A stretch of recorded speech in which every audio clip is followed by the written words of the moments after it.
Have you ever heard whispers about Dubai's secret parties? Not the ones in the tourist brochures, not the beach clubs where influencers pose with cocktails. I'm talking about the ones no one posts about, where invitations are whispered, not emailed, where phones are taken at the door, where the rich and powerful gather in glass palaces above the clouds, and what happens inside stays locked away from the world. They say it's just luxury, champagne that never stops flowing, designer gowns, exotic animals, laughter echoing into the night.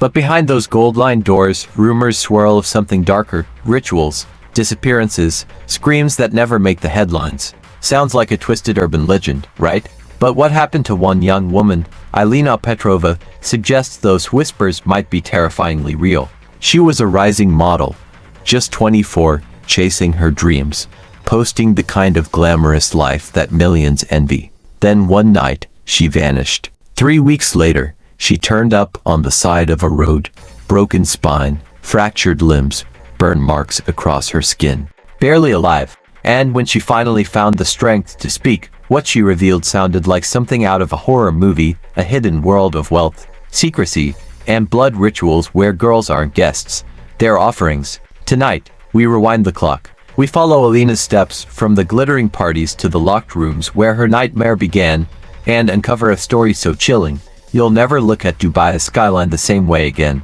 Before her name became a headline, before her story became a warning. Alina Petrova was just another young dreamer. She grew up in a quiet Ukrainian town. People remember her as the girl with the big eyes, the big smile, and even bigger ambitions. Her dream was simple: escape small-town life, walk international runways, and make her mark in the fashion world. By 24, she was starting to get noticed. Her Instagram feed looked like something out of a lifestyle magazine, perfectly curated. Cafes in Paris, beach shots in Mykonos, rooftop dinners in Dubai. And the followers, they were climbing fast. Every post had the same aesthetic, luxury. She wasn't just a girl with a phone anymore. She was building a brand. But friends began to notice something else. Her captions got shorter, her posts less frequent, and her trips more and more extravagant. It wasn't just photo shoots. She was staying in presidential suites, flying private, riding in cars with blacked-out windows. When her friends asked how she was affording all this, she would laugh it off. Promotional work, she'd say. Modeling gigs. It's all legit. And she wasn't lying. In the modeling world, this is common. Wealthy clients pay models simply to attend events, to add glamour to a room. No obligations, no contracts. Just show up, smile, and leave with cash in your purse. But those closest to Alina started to worry. She was meeting new people, men whose names they didn't recognize, powerful men, connected men. Some friends raised red flags. Are you sure this is safe? Do you know who these people really are? Alina would just shrug. Everyone does it, she'd say. It's normal. I'm fine. And she wasn't entirely wrong. There are entire agencies built around this world, where girls are flown in to enhance high-profile events. Champagne parties, yacht dinners, private concerts. But behind the glamour, in hushed whispers, there were warnings. Rumors of parties that went too far. Of girls who came back different, or didn't come back at all. Most people laughed it off. Urban legends, gossip. But slowly, Alina's behavior began to change. She became more private. Her Instagram stories, once spontaneous, now looked carefully filtered, controlled. And when friends asked too many questions, she'd change the subject. The money, though, was undeniable. She was making more than ever, new designer bags, jewelry, even talk of buying her own apartment. The lifestyle was intoxicating. And the next invite, the one that would change everything, was too tempting to refuse. A quick 3-day trip to Dubai. First-class tickets. A luxury hotel suite waiting for her. The kind of gig models dream about. She told her friends she'd be back by the weekend. She sounded excited, optimistic. No one knew it would be the last time they'd hear her voice carefree. No one knew she was about to step into something that would scar her forever. Because what she thought was just another glamorous night in Dubai would soon become the darkest chapter of her life. March 2025. Alina's suitcase was packed, designer clothes, perfect heels, and the kind of makeup kit you bring when you know photos will be taken. She called a close friend on her way to the airport. 3 days, she said. Quick promo shoot, then I'm back. Wait till you see the photos I'm going to post. She sounded excited, full of life. She boarded her flight, posted one last photo from the airport lounge. A glass of champagne and the caption "Dubai again," and then nothing.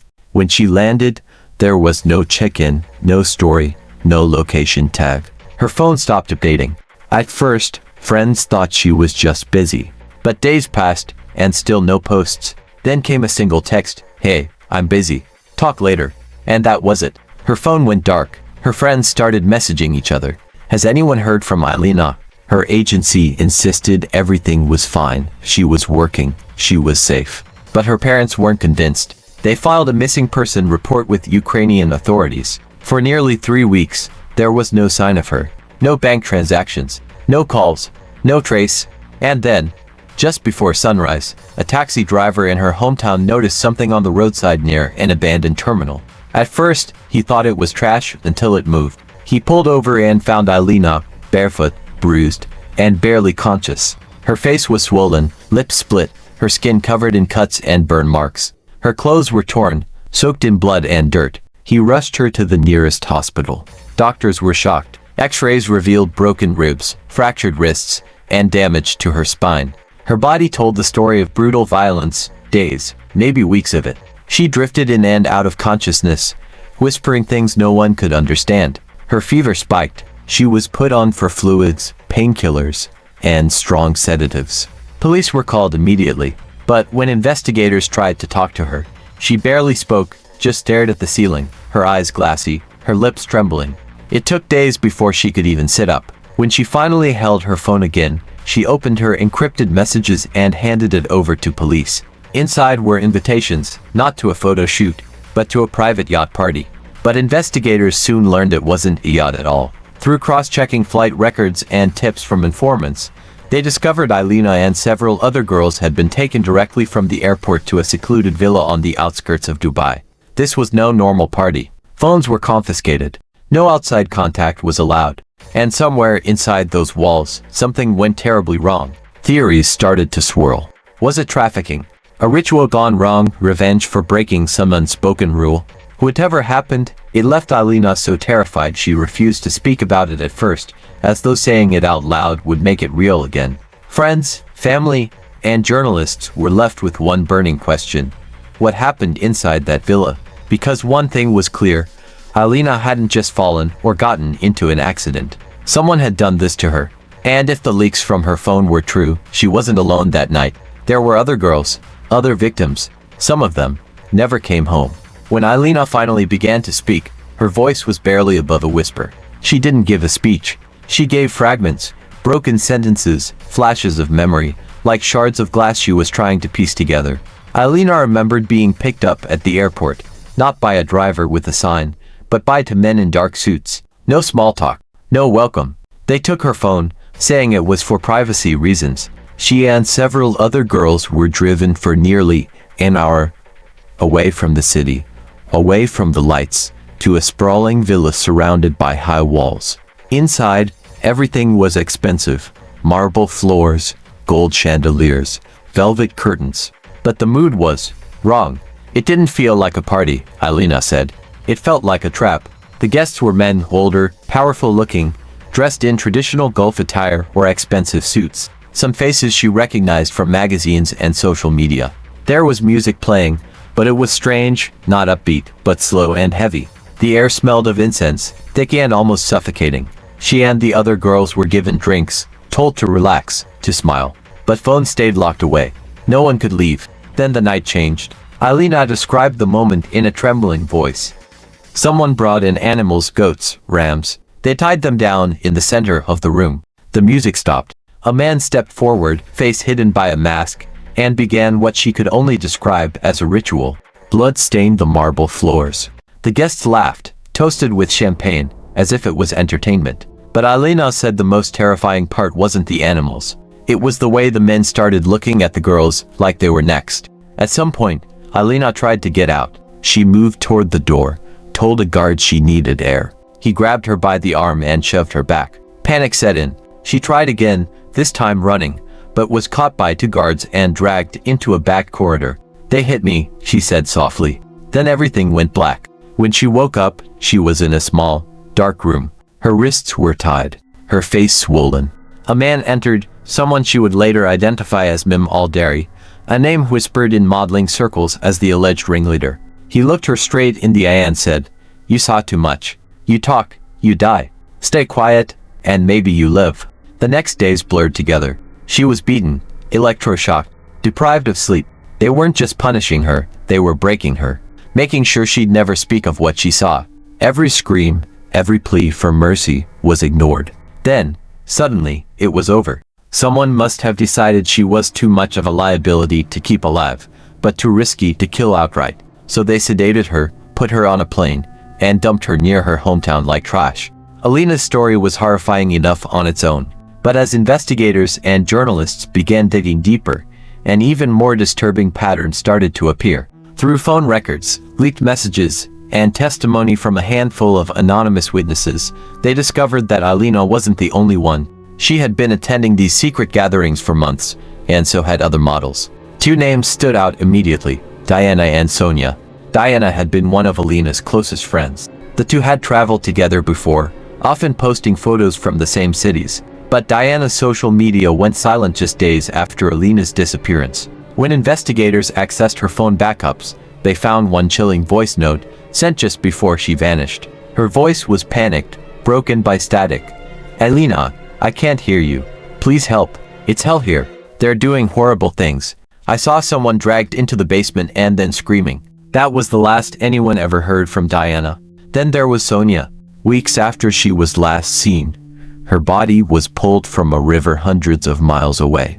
The official report listed drowning as the cause of death, but her family didn't believe it. The bruises on her body, the fear in her final texts, they told a different story. And the deeper journalists went, the more names they uncovered. 5, maybe 6 other girls, all models, all traveling to similar exclusive events, all of whom disappeared or died under mysterious circumstances. It wasn't just coincidence anymore. The events followed a pattern: secret invitations, luxury travel, no phones, no witnesses. Some of the girls came back traumatized and refused to speak. Others never came back at all.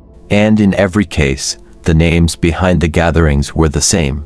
Whispers of powerful men, billionaires, Gulf royalty, international tycoons. Their names never printed in official reports, but murmured in private conversations among insiders. One figure kept surfacing, the man known only as Sheikh Khalid. Another, Mim Al-Dari, the same man who threatened Alina in that locked room. This was no small operation. Investigators realized they were looking at a network, organized, well-funded, protected. Every detail was designed to leave no evidence behind. Girls were forced to sign NDAs before entering. No cameras were allowed. Security was tight, with armed guards patrolling the grounds. Even the villa itself was chosen carefully, remote, unreachable without an invitation, and outside the jurisdiction of any ordinary police force. For those few brave enough to talk, the details were always the same. Lavish gatherings that started as glamorous parties and turned into something far more sinister as the night wore on. Rituals involving animal sacrifices, coercion, psychological pressure, drugs slipped into drinks, and in the worst cases, acts too disturbing to be spoken out loud. The story was becoming bigger than one girl's tragedy. It was exposing a hidden world, a dark undercurrent flowing beneath the glimmering surface of luxury and power. And yet, despite the mounting evidence, progress was painfully slow. Authorities in Dubai offered no official comment. The agencies that booked these trips claimed ignorance. Journalists who pushed too hard began receiving threats. Some quietly backed away from the investigation altogether. And Alina herself. She was still recovering, still fragile, and still receiving anonymous messages warning her to stay quiet. But she didn't stop talking. She named every person she remembered, every detail she could recall, the masks, the music, the corridors of the villa. And as more pieces fell into place, one thing became undeniable. What happened to Alina wasn't random. It was part of a much larger machine, one that had been operating for years, and might still be operating right now. Alina survived, but survival was only the beginning. Her injuries were devastating. She spent weeks in the hospital, undergoing for surgeries to repair her spine, her ribs, her wrists. Physically, she was slowly put back together. But emotionally, she was shattered. Doctors said she woke up screaming some nights, thrashing against her 4 lines. Other times, she would sit perfectly still, staring at the ceiling as though her mind was somewhere far away, somewhere she never wanted to return to. When she finally left the hospital, she walked with a cane. Her smile, the smile that once lit up her Instagram feed, was gone. She rarely spoke in public. When she did, her voice shook. But even in that fragile state, she made a decision. She wasn't going to stay silent. She gave a full statement to investigators, recounting everything she remembered: the villa, the guards, the rituals, the names. Lawyers tried to build a case. They collected her medical reports, the messages from her phone, her testimony. But progress stalled almost immediately. Authorities overseas claimed there wasn't enough evidence. Jurisdiction issues blocked international subpoenas. Witnesses disappeared or refused to testify. And then the threats started again.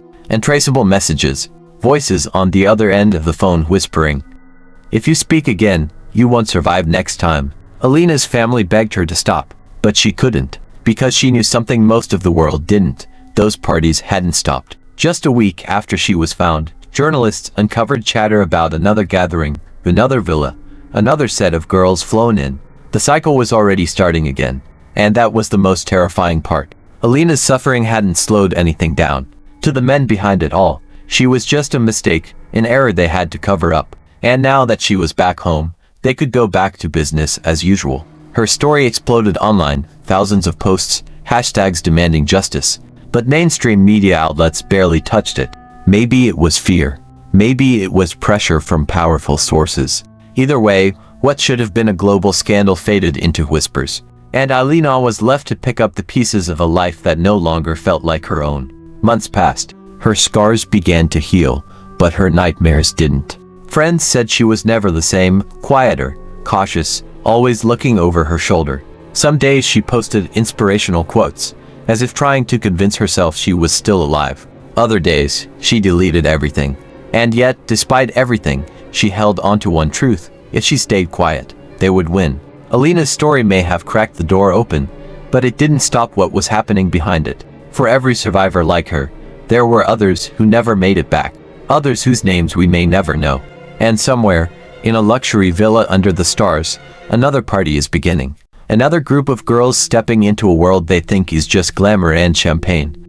Not knowing that, for some of them, it may be the last night they ever see freedom. Because the truth is, the men behind it all still walk free, untouchable, protected by power, by wealth, by silence. And that might be the most terrifying part of all. Alina's story didn't end when she came home. Her body healed, but her spirit was forever marked by what she had seen inside that villa. Some nights she still wakes up screaming, her hands shaking, her voice stuck in her throat. She tries to live a normal life, but everywhere she goes she feels eyes on her. She checks her phone twice before answering a call, looks over her shoulder when she walks home. The threats may have stopped, but the fear never leaves. And somewhere far away, in another city, the parties still go on. The gates open, the music plays, the drinks pour. Another girl steps inside, smiling, not knowing what's waiting for her when the doors close. That is the most terrifying part. This story was supposed to be the end. A warning so loud it couldn't be ignored. But it wasn't. The world stayed quiet. The men behind it all stayed free. And the machine kept running. Alina's survival wasn't the ending. It was just the beginning of a question we all need to ask ourselves. How many more women have to disappear before someone stops this? Until that day comes, the nightmare isn't over. It's just waiting for the next girl who thinks she's going to the party of her dreams. If this story shook you, share it. Leave a comment. Tell me what you think really happened behind those doors. And don't forget to like and subscribe, because more stories like this need to be told, and together, we can make sure they're never forgotten.